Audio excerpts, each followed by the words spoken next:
अस्सलाम वालेकुम रहमतुल्लाहि व बरकातहू।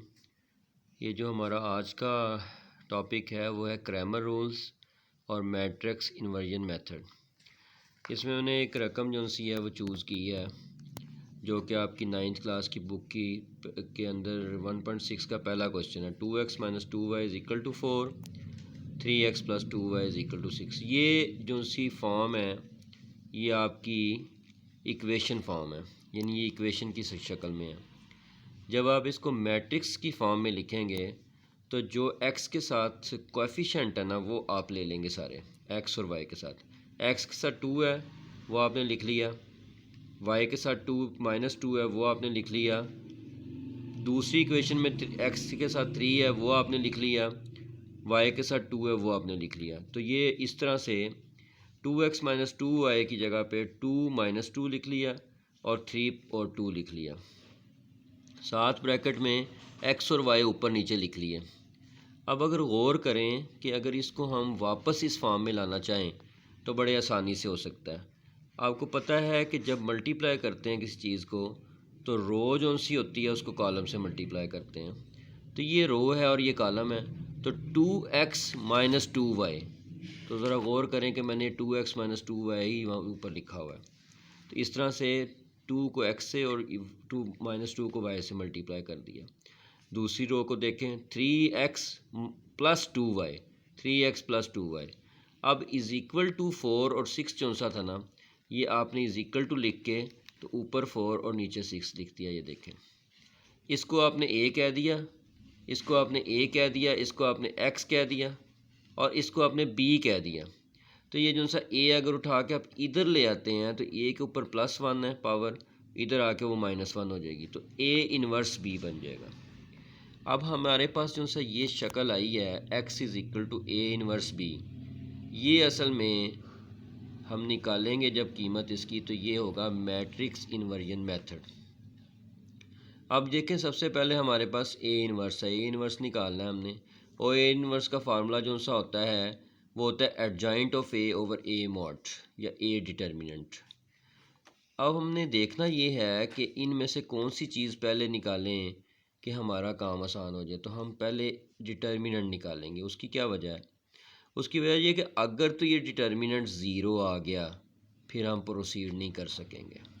उसको कहते हैं सिंगुलर मैट्रिक्स।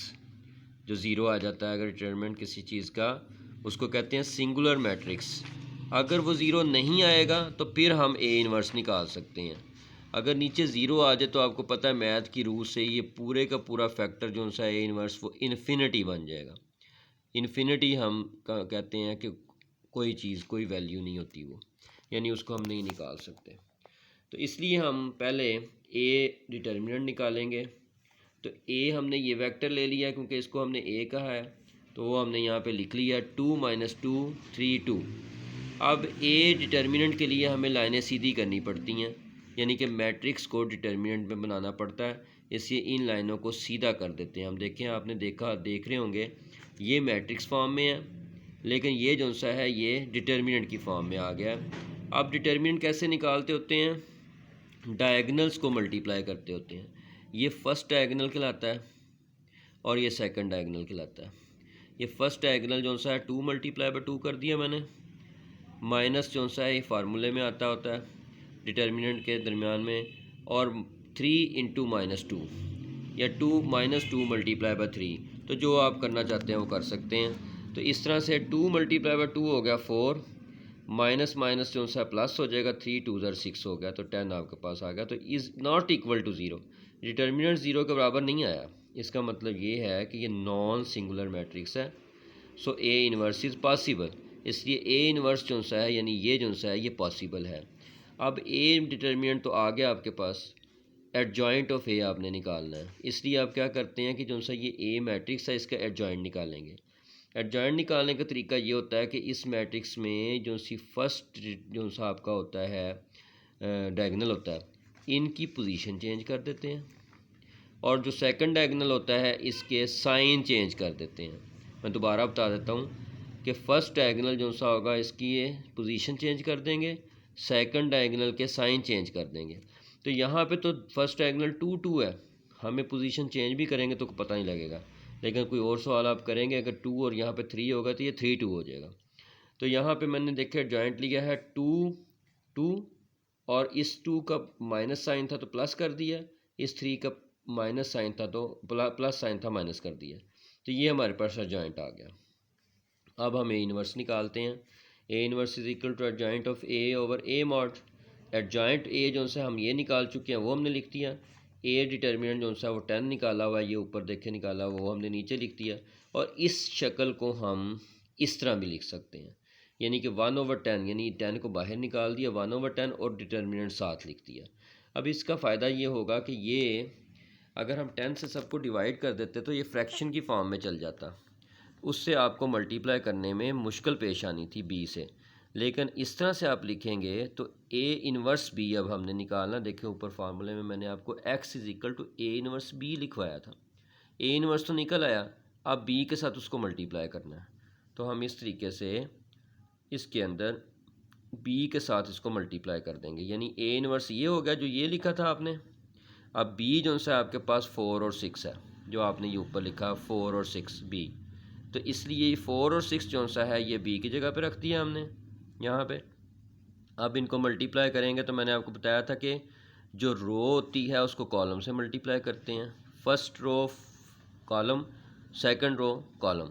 तो 2 multiply by 4 plus 2 multiply by 6 minus 3 multiply by 4 plus 2 multiply by 6। तो आप इसको सॉल्व कर लें, ये 8 आ जाएगा प्लस 12 माइनस 12 प्लस 12, ये दोनों कट जाएंगे, 0 आ गया और ये 20 आ जाएगा। अब इसको आप फर्दर दोनों को अलग अलग 10 से डिवाइड कर दें। 20/10 0/10, ये देखें 20/10 में 0 0 कटिएगा 2 आ जाएगा, 0/10 में 0 हमारे पास जवाब आ जाएगा। तो अब जो सा x हम साथ साथ चला रहे हैं, हम इसमें x को क्या कह के आए हैं ज़रा ऊपर देखें। x हमारे पास xy है, ठीक है, यानी कॉलम की शक्ल में xy है। हमने इस x की जगह पे ये पुट कर दिया xy, तो x के सामने 2 है और y के सामने 0 है, तो इस तरह से x इज़ इक्वल टू 2 आ गया, y इज़ इक्वल टू 0 आ गया। ये तो हमारा हो गया मैट्रिक्स इन्वर्जन मेथड, जिसमें आपने सबसे पहले इसको मैट्रिक्स फॉर्म में लिखा, फिर x is equal to A inverse B की शक्ल में लिखा, फिर ए इनवर्स का फार्मूला लिखा, फिर डिटर्मिनेंट निकाला, उसके बाद एडजॉइंट निकाला, उनको डिवाइड कर दिया, ए इनवर्स आ गया, फिर उसको बी से मल्टीप्लाई कर दिया। तो आपके पास जो जवाब आया मल्टीप्लाई करने से उसको 10 पे डिवाइड कर दिया डिटर्मिनेंट पे, और हमारे पास x की कीमत ये आ गई। अब दूसरा मेथड जो सा हमारा वो है क्रैमर रूल। अब क्रैमर रूल जो सा ज़्यादा इजी है, आपने उसी तरह से इसको मैट्रिक्स फॉर्म में पहले लिखना है। ए एक्स और बी आ जाएगा आपके पास, पहले आपने सबसे डिटर्मिनेंट निकाल लेना है। उसी तरह से आपके पास 10 आ गया, इसका मतलब ये फर्दर प्रोसीड कर सकते हैं हम, 0 के बराबर नहीं आया, इसलिए अब हमारे पास जो x निकालने का यहाँ पे फार्मूला है वो है A x determinant divide by A determinant. अब ए एक्स डिटर्मिनेंट का मतलब क्या है?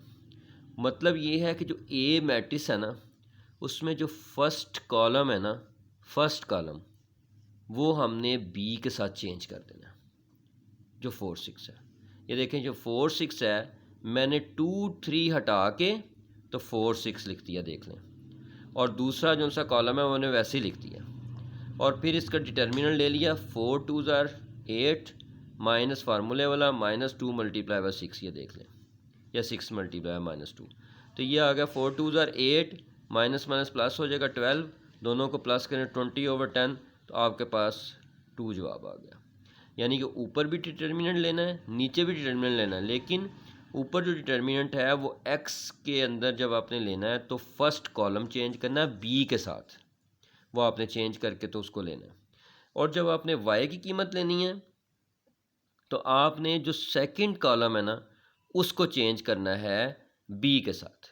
तो आपके पास b है 4 6 और ये आपका जो सा है 4 6 आ गया, और फर्स्ट कॉलम आपने वैसे ही छोड़ दिया, तो ये 6 2 12 हो जाएगा, माइनस 4 3 12 हो जाएगा, तो ये 12 माइनस 12/10, 12 12 कट गया, 0/10, आपके पास 0 जवाब आ गया।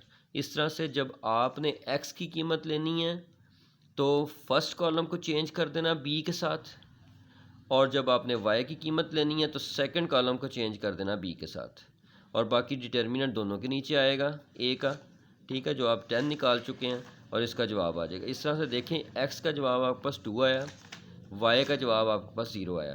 तो पहले हमने जो सवाल किया था, जो पहले सवाल किया था उसमें भी यही था कि आपके पास जो जवाब आया था पहले सवाल में वो भी 2 और 0 आया था। अब दूसरा सवाल जब आपने किया उसमें भी जवाब 2 और 0 आया, लेकिन बनिस्बत जो सा है ये इन मैट्रिक्स इन्वर्जन के ये वाला मेथड ज़्यादा आसान है, क्रैमर रूल वाला। मैं दोबारा बता देता हूँ। इसमें आपने सबसे पहले मैट्रिक्स फॉर्म लिखनी है, फिर डिटर्मिनेंट निकालना है, फिर x की वैल्यू निकालने के लिए फ़र्स्ट कॉलम को b से चेंज कर देना है और डिटर्मिनेंट निकाल देना है, और y की कीमत के लिए सेकंड कॉलम को चेंज करके डिटर्मिनेंट निकाल लेना है, और फिर a मॉड से ये डिटर्मिनेंट से डिवाइड कर देना है। तो जो दोनों के जवाब आएंगे वो सेम आएंगे। तो इसीलिए मैंने लिखा है for 2 methods we get same answers. तो इसलिए हम दोनों के लिए आंसर जो से सेम आएंगे। तो इस तरह से मैंने दोनों मेथड आपको समझा दिए हैं, क्रैमर रूल का भी और मैट्रिक्स इन्वर्जन मेथड का भी। तो उम्मीद है कि आपको ये समझ आ गया होगा अच्छे तरीके से। तो अगर ना समझ आए तो आप बार बार इसको देख सकते हैं और इसको 1-2 दफ़ा देखने से आपको समझ आ जाएगा।